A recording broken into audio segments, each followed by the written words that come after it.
ሰላም እንዴት ናችሁ? የተከበራችሁ የኢትዮጵያ ልጆች፣ ይህ መጀመሪያ ስራዬ ነው። ከወደዳችሁት ላይክ እና ሰብስክራይብ በመስጠት አበረታቱኝ ስል በአክብሮት ከወዲሁ አሳስባለሁ። የማቀርብላችሁ ግጥም ነው።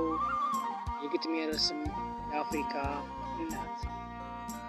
ዘላለም ስላንቺ ባወራ ብናገር፣ አንቺ ተገን ሁኜ ብሆንሽ ምስክር፣ ክብሬ ብሆን እንጂ መቼም ባንቺ አላፍርም።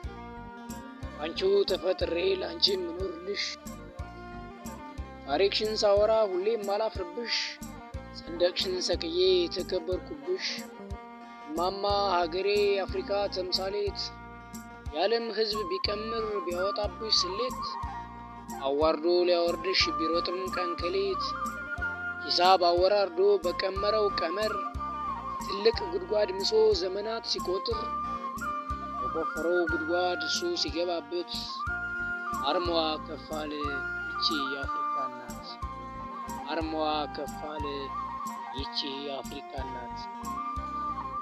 የምርት ባለቤት የዓለም ሁሉ መሪ፣ ብሔርን የማትለይ እምነትን አክራሪ፣ አድርጎ ቢፈጥራት የሰማይ ፈጣሪ፣ ሆኖባት ቀረ እንጂ ልጇ ጦም አዳሪ።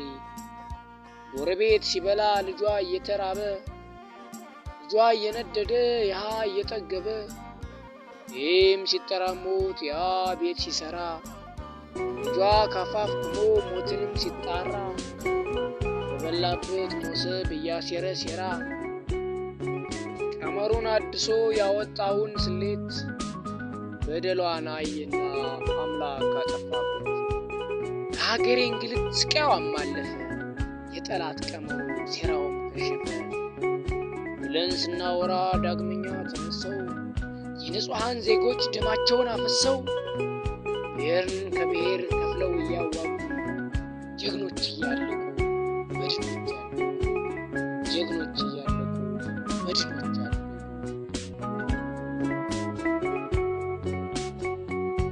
የቅዱሳን ሀገር መሆኗን ሳያውቁ፣ እናት ስታለቅስ እነሱ እየሳቁ፣ ግፍ እንዳደረሱም ጠንቅቀው ሳያውቁ፣ ባሴሩትም ሴራ እርስ በርስ አለቁ።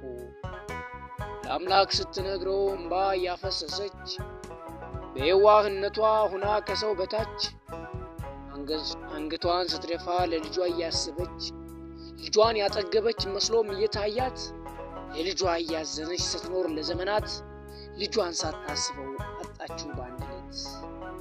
ይቺ አፍሪካ እናት በጣሙን አዘነች፣ በየቦታው ወድቀው አለቁባት ልጆች፣ በየቦታው ወድቀው አለቁባት ልጆች።